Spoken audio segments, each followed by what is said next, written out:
Hello, this video is being recorded on Wednesday, August 12th, 2020. Hello everyone, welcome back to CSCBVIP, also known as Computer Science for Blind and Visually Impaired People. This is Nicholas Acosta, and I'm very sorry. I haven't even posted an update in like over a month. My last update was on June 22nd. That was the day of WWDC. So it's been quite a while. I've been busy. A lot has happened. I have to do a channel update because from now on, I'm going to be doing channel updates. And I just haven't had time. I have a lot of updates to share. But in this video, I'm going to be talking about everything that was introduced. Well, maybe not everything that's introduced at WWDC, because I talk about things from an accessibility point of view. So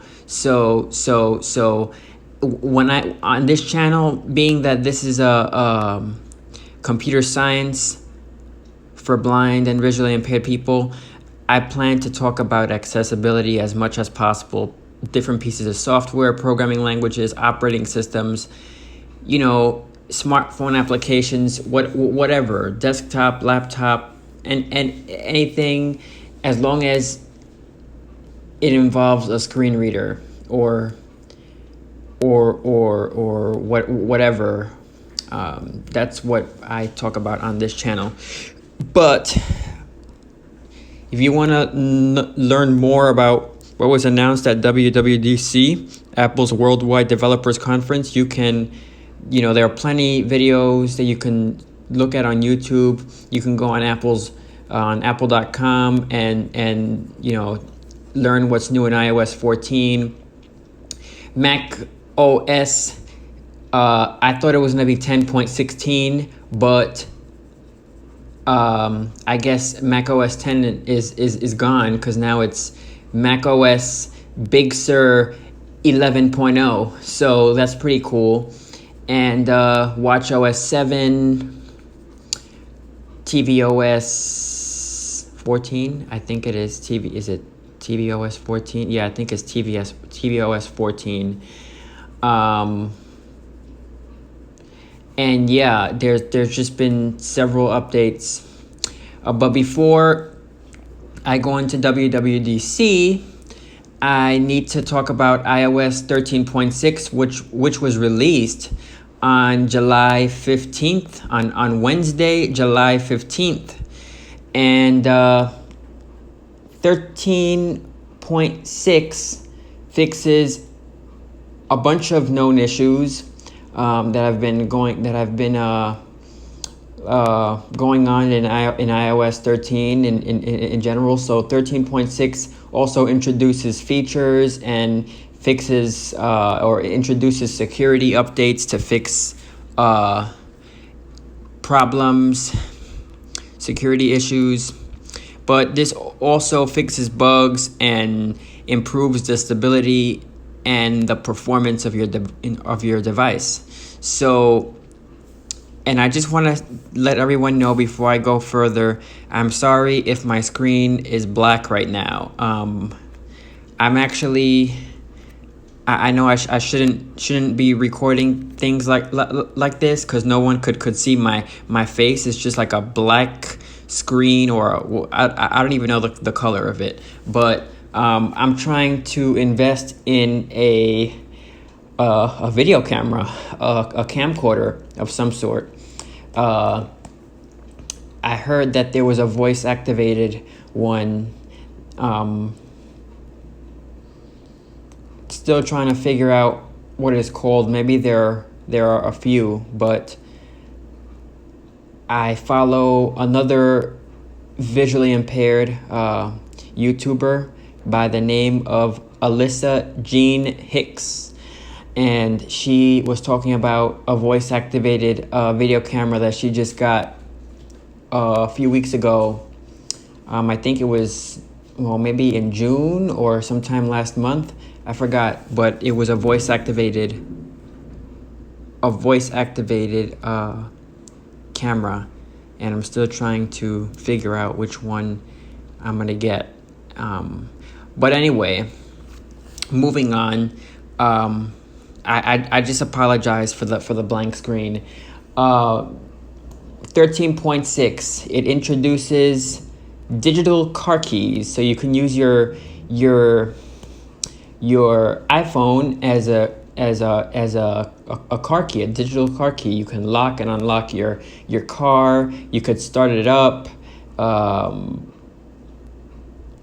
But this doesn't work with all cars yet. They're going to be enabling, this in the future. They're gonna other cars are gonna be able to use the car key feature. Apple is working with the manufacturers, different manufacturers, to add it in. The only model car it supports right now is some of the high-end BMWs, but that's not that important to me because blind people can't drive, at least not yet. I hope that becomes a reality sometime in the near future. But yeah, there you go. Digital car keys. Now people who have a compatible car can use this feature. Apple News got some updates with Apple News stories, but these are different. If you have a Google Home or an Amazon Echo, for example, you might know that you can enable different news briefings and stuff like that. But in iOS 13.6, you can enable something similar to, well, I guess it's not similar. They're news briefings, but they're audio stories. This was something that was introduced in this update. So if you have Apple News Plus, you'll get access to whatever content that supports audio stories. But if you don't, it's still free to access some of the briefings, a limited amount of audio stories. But just remember that when you access this, whatever you want to access has to support audio news stories. And I got to try it out once, and I like it. It's pretty cool. And I am a subscriber to Apple News Plus. If you're not a subscriber, it's $10 a month. But I love the content that is being added every day, or every week, I should say. You get a lot of different updates. But as far as accessibility features in 13.6, there aren't any features or fixes that I know of. Nothing with voiceover. Nothing with voiceover that I know of has been fixed.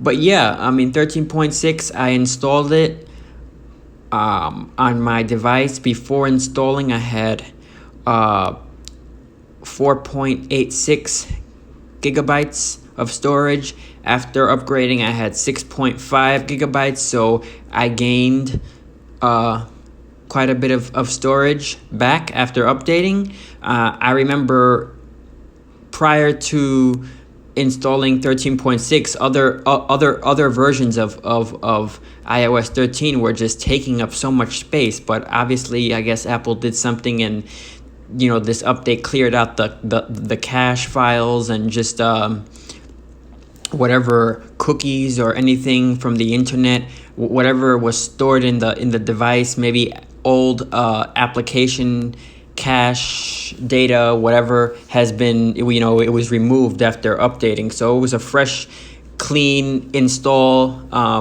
I still had all of my apps and everything. All my settings were the same. It's just that I gained a little bit of storage back, which is cool. But ever since then, I've just been trying to like delete apps that I don't use to get even more storage. I think I have like 7 or 8 gigabytes now, because I'm using a 64 gigabyte iPhone XS Max, and pretty soon I'm just waiting until the iPhone 12 is released. I don't want to purchase the 11 or the 11 Pro Max yet. I'm waiting until the 12 comes out later on this year, and that's the one that I'm going to upgrade to. So yeah, it's just been very, very interesting what Apple has been doing with iOS 13. But now, like at WWDC, of course, it was on June 22nd, and they released beta 1 of iOS 14, and right now we're at beta 4. As of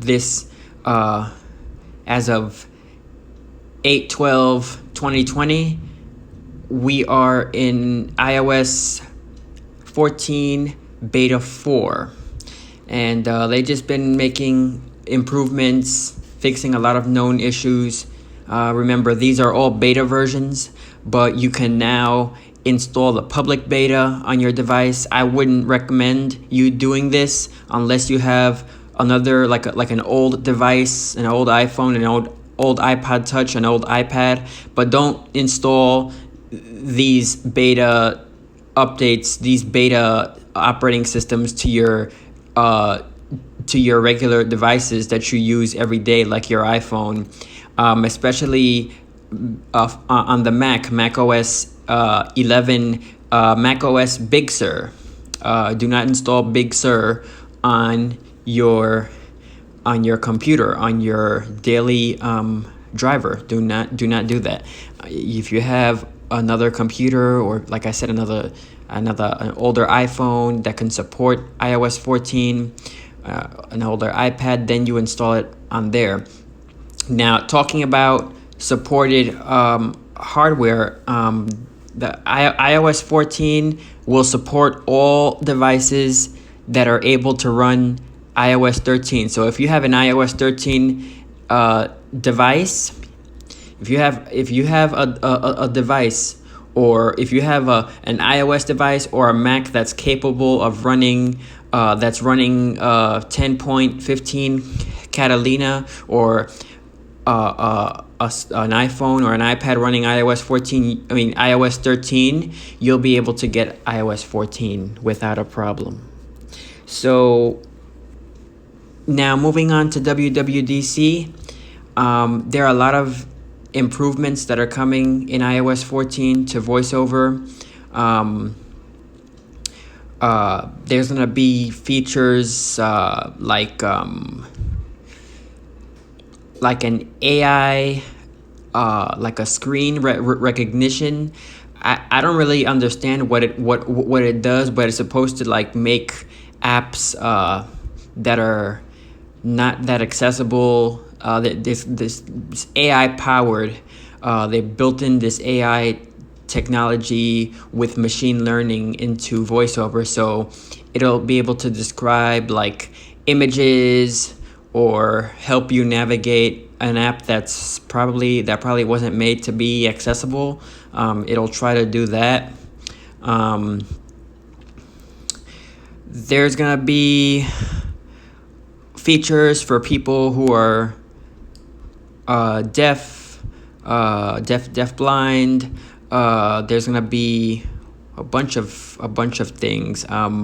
I can't really remember them off the top of my head, and I think for the Mac, they're also bringing some updates as far as accessibility is concerned to VoiceOver.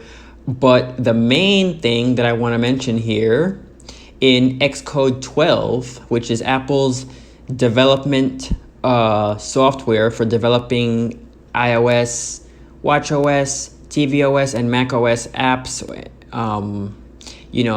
and other command line tools in C, C++, Swift.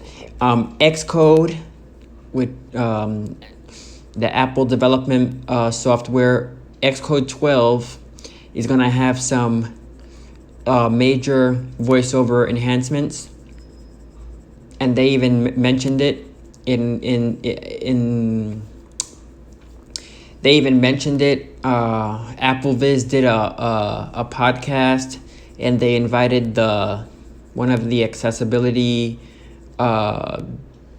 representatives from AppleViz. If you don't know, is a website, appleviz.com, applevis.com, and I go on this website quite a bit, but they have a podcast on there, and they did a podcast right after WWDC,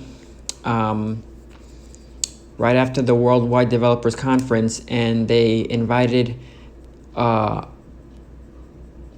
this nice lady to come on and talk about what's new in accessibility, and Xcode will be receiving updates.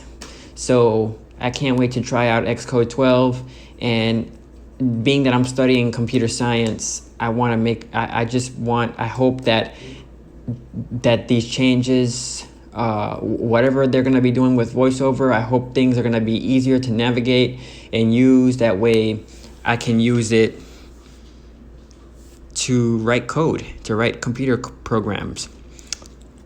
But as far as that's concerned, that's really all that I have for now. I'm going to try to pull up a list of all the accessibility features that Apple was talking about, and of course I'm gonna be updating you guys on iOS 14 and watchOS 7 and tvOS and macOS Big Sur, because it's gonna be coming out either in the middle of September or early in October. So I'm gonna keep you guys up to date.